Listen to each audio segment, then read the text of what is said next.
لوگوں کو یہ شوق کیوں ہوتا ہے کہ ہم آسانی سے اسم اعظم حاصل کریں؟ یہ بڑی مشکل سے ملتا ہے۔ آپ نے جو بات کی ہے کہ لوگوں کو کیوں شوق ہوتا ہے کہ آسانی سے ہم رزق حاصل کر لیں، دست غیب یا کن فیکن حاصل کریں، اس کا جواب یہ ہے کہ آسانی حاصل کرنے کے لیے بے شمار لوگ مشکلات میں گھرے ہوئے ہیں۔ مقصد کیا ہوتا ہے؟ آسانی۔ اور عمل کیا ہے؟ اس کا وظیفہ رات کو کرتے ہیں اور دریا کے کنارے کرتے ہیں، اپنے گرد دائرہ لگا کر کرتے ہیں، اور پھر شکلیں آتی ہیں ڈرانے والی، جنگل ہو، بیابان ہو اور دریا کا کنارہ ہو، تاریک رات ہو اور آپ اکیلے بیٹھے ہوئے ہوں مشکل کو حل کرنے کے لیے اور آسان راستوں کی تلاش کے لیے، تو یہ تو آپ بڑی مشکل میں پھنس گئے۔ اس سے تو بہتر ہے کہ خواہش کو چھوڑ دو۔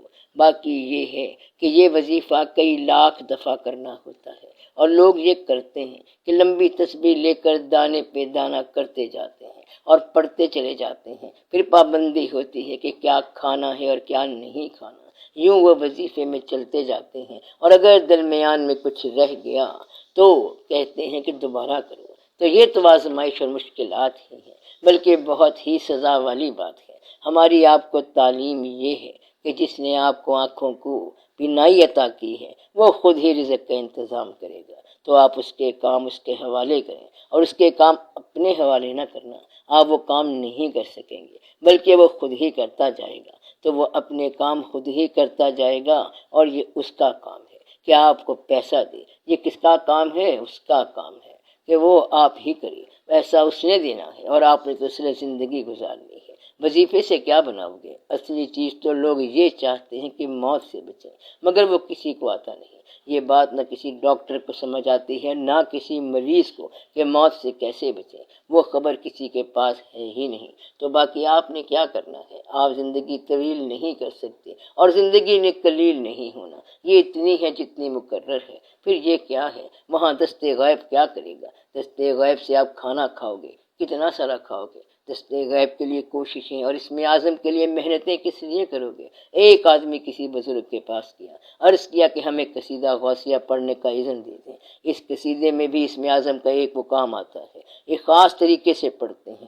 رات کے خاص وقت میں پڑھتے ہیں۔ 2-3 دن تو اس نے پڑھا۔ پیر صاحب نے پوچھا کہ رات کو تم نے پڑھا تھا؟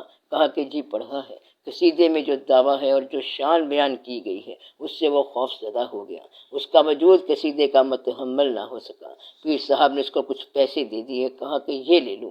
تو وہ کہنے لگا کہ میں نے تو وظیفے کی اجازت دی تھی کہ مجھے پڑھنے کی توفیق ہونی چاہیے، واللہ یہ تو مدعا نہیں تھا۔ تو انہوں نے کہا کہ یہ پیسے رکھ لو، تم یہ تکلیف کیسے برداشت کرو گے؟ تو بولا کہ اچھا آپ کہتے ہیں تو پھر ٹھیک ہے، اور وہ پیسہ لے کر چلا گیا۔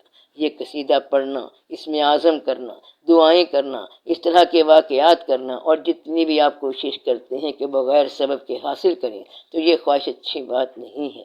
جو وہ دے رہا ہے اس کو دینے دو۔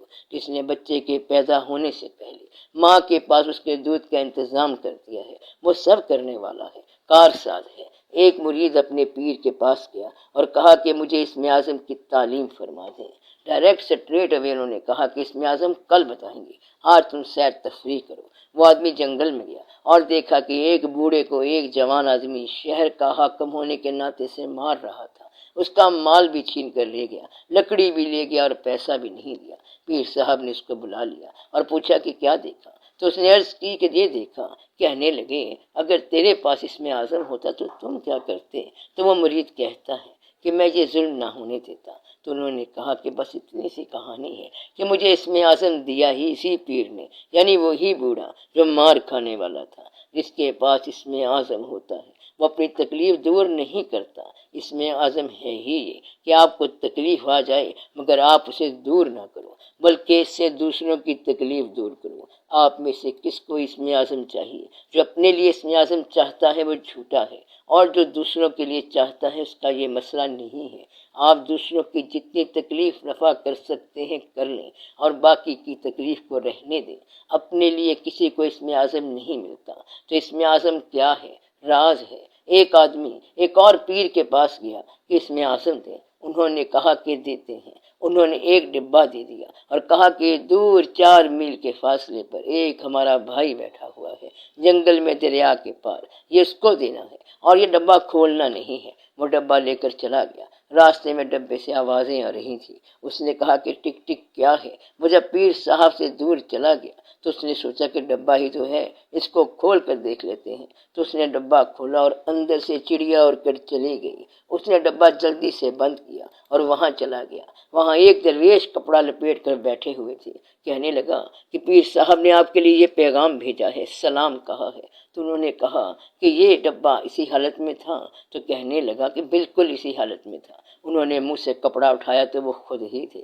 تو وہ اس سے کہنے لگے اتنا سارا راز تو رکھ نہیں سکا، تو اسم اعظم کا راز کیسے رکھے گا؟ تو اسم اعظم جو ہے یہ ایک راز ہے۔ تو جب ظرف اتنا سارا ہو کہ آپ چڑیا نہ چھپا سکو تو پھر تم اسم اعظم کہاں لیے پھرو گے؟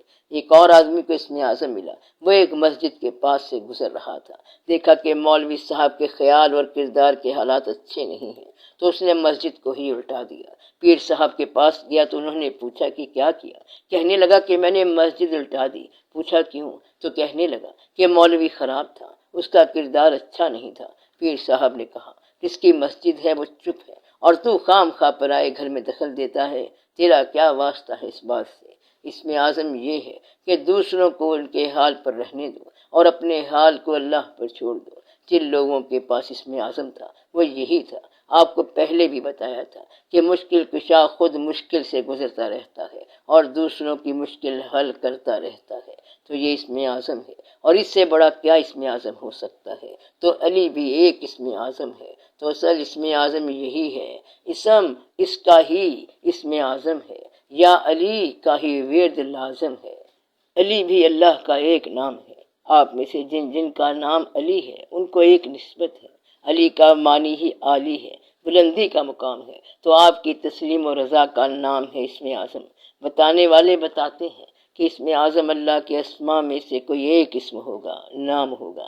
اب آپ دعا کریں، دعا یہ کریں کہ رب العالمین ہمیں تسلیم و رضا سکھا، ہمیں اپنے حالات میں مطمئن رہنے کی توفیق عطا فرما، ہمیں اپنا فضل عطا فرما۔ یا رب العالمین ہمیں ملکی طور پر خوشحال بنا، ہمارے ملک کے حالات بہتر بنا۔ جن جن لوگوں کو کوئی تکلیف ہے یا رب العالمین وہ تکلیف دور فرما۔ جو لوگ ہمارے عزیز رشتہ دار ہم سے جدا ہو گئے، جن کا انتقال ہو گیا، اللہ تعالیٰ ان کے مقام میں قرار عطا فرمائے اور ان کے لواحقین کو استقامت عطا فرمائے۔